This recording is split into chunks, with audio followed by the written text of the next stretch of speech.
A Enterprise encontra uma ameba gigante no espaço, uma ameaça a civilizações inteiras, e ela está prestes a se reproduzir em The Immunity Syndrome, episódio de Jornada nas Estrelas que vamos revisitar agora. Bom, The Immunity Syndrome é o primeiro episódio aí que completa a encomenda da segunda temporada de Jornada nas Estrelas pela NBC.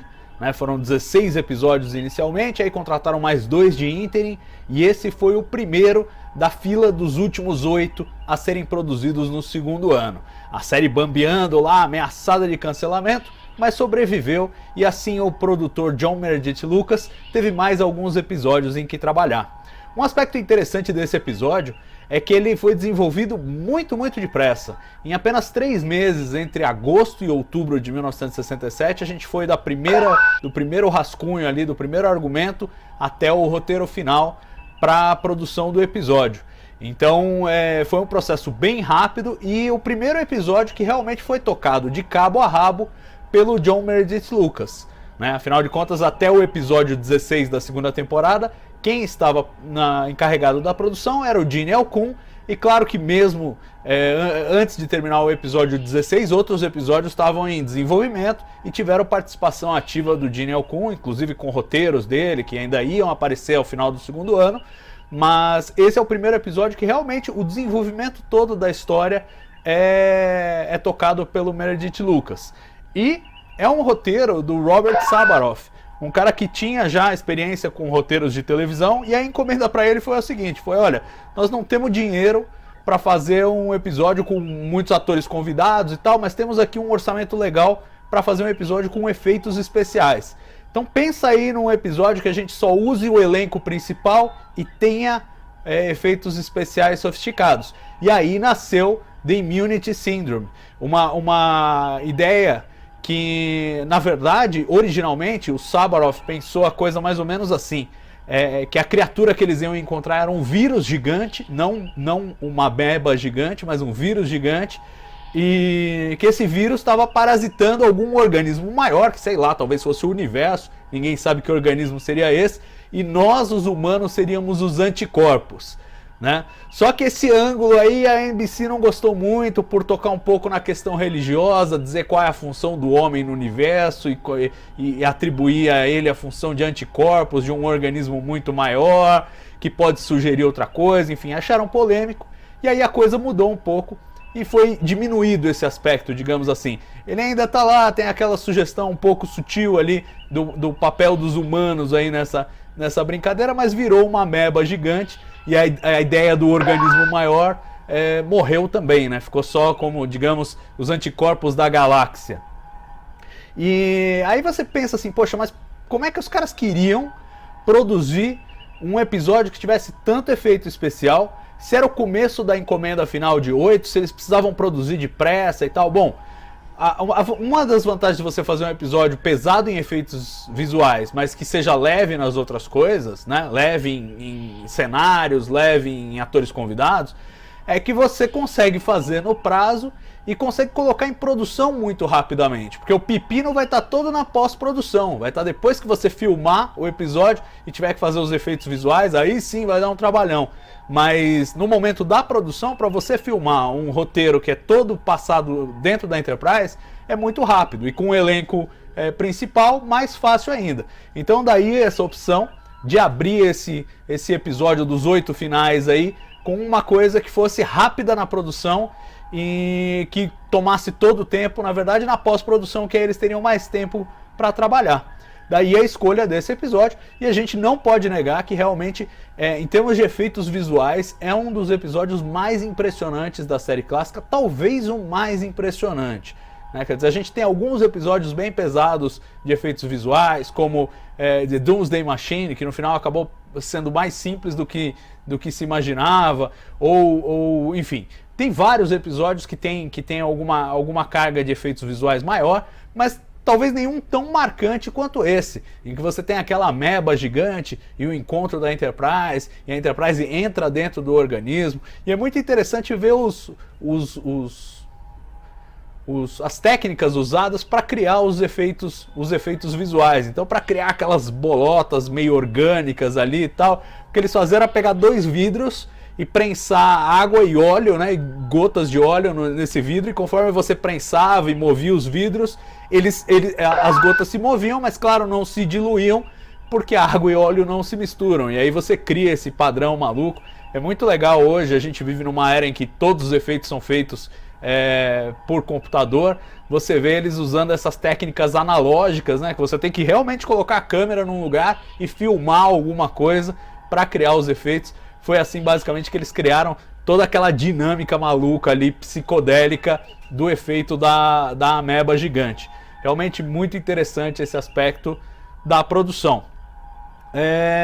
Uma coisa que a gente não sabe na evolução desse roteiro aí, fora o fato de que ele foi relativamente rápido e foi tocado pelo John Meredith Lucas, a gente não sabe as contribuições individuais de cada uma das pessoas da produção para o desenvolvimento dessa história e para o refinamento da história.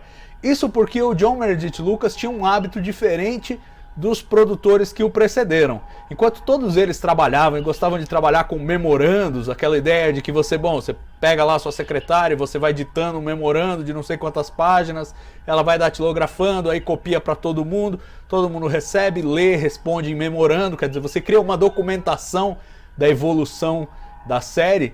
O John Meredith Lucas era um cara mais prático, e lidando ali com uma situação de pressa e tal, ele falou, é muito mais fácil eu falar com vocês, eu telefono para vocês, eu converso com vocês, a gente já pega o feedback um do outro e faz, e não precisamos ficar trocando memorando para cá e para lá e para cá. E então, por causa disso, os episódios tocados pelo John Meredith Lucas, a gente tem uma dificuldade maior de enxergar as contribuições individuais, porque todo o feedback era trocado ali com a DC Fontana, com o Bob Justman, com o próprio Roddenberry, era feito verbalmente, a gente não tem documentação disso, né? Claro que não é um impacto tão grande, porque muitos dos episódios feitos ainda no segundo ano pelo Lucas tiveram participação do Gene Alcun, então tem muita documentação neles. E afinal de contas, depois do segundo ano ele deixou de ser o produtor, então é uma janela restrita ali que a gente tem pouco acesso a como as histórias foram desenvolvidas e como evoluíram. Mas o que dá pra ver, e esse episódio deixa muito claro, é que assim, o roteiro não é tão afiado quanto a gente gostaria. Não sei o que você pensa desse episódio, cada um tem a sua própria impressão. Eu sinto que ele anda meio devagar, ele é meio arrastado e os diálogos não são tão afiados quanto costumavam ser na época do Gene Alcun, né? Me parece que o Meredith Lucas, ele até tinha a voz dos personagens, mas eles soavam um pouco mais óbvios, um pouco mais caricatos, e a história evoluía um pouco mais devagar, apesar de ser interessante. E assim, uma trama bem legal, a história é legal, mas tinha esse aspecto do roteiro não parecer estar tão bem resolvido. Aliás, um dos ótimos exemplos aí que mostram como é essa situação do roteiro não estar muito arredondado é o fato de que a cena final do episódio, a fala final do episódio, não estava no roteiro. Foi um arranjo ali feito entre o William Shatner e o Joe Pevney, que era o diretor desse episódio, né, voltando mais uma vez para dirigir Star Trek. Eles é que perceberam, o final do roteiro era só, fulano de tal, dobra fator tanto, tchau, acabou, era isso. E aí foi ele e o Shatner que decidiram usar aquela mesma frase que tem no começo do episódio, que ele fala que precisa de um descanso em algum lugar, algum planeta tranquilo e tal, não sei o que, criando uma espécie de começo e final, né? Como se você tivesse uma jornada interrompida ali entre o começo e o final do episódio. Mas mostra, por exemplo, quando você vê um ator e um diretor conspirando na própria filmagem do episódio para arredondar o final, que parecia pouco inspirado, isso mostra realmente que o roteiro não estava tão bem acabado quanto talvez pudesse, né? É uma ótima demonstração disso. E uma curiosidade é que esse é o último episódio do Joseph Pevney como diretor de Star Trek. Ele havia participado constantemente da série, é um dos que mais dirigiram a série junto com o Mark Daniels, mas depois desse episódio ele decidiu não voltar mais, foi uma opção dele. E o que ele diz é que ele começou a se desgastar com a atitude dos atores. Os atores principais começaram a se sentir muito donos do personagem, e aí passaram a contradizer o que o diretor dizia, né? O diretor pedia para fazer a cena de um determinado jeito, e aí vem o Shatner e fala, não, mas o Kirk nunca faria dessa maneira. E aí ele pede pro Leonard Nimoy fazer uma coisa de um determinado jeito, e ele fala, não, mas o Spock não faria desse jeito, faria daquele jeito. E aí ele começou a se sentir muito tolhido na direção, né? Quer dizer, se sentir oprimido pela atitude dos atores. É natural, por um lado, que os atores, com o passar do tempo, comecem a se tornar mais proprietários de seus personagens, né? Afinal de contas, os diretores vão trocando a cada episódio, mas o ator tá lá episódio após episódio. Mas, ao mesmo tempo, o Joe Pevney estava, embora ele compreendesse isso, ele estava sentindo que estava faltando uma possibilidade de contribuição real, né? De você trocar ideias e fazer uma coisa criativamente que fosse um produto coletivo e que tivesse o input deles.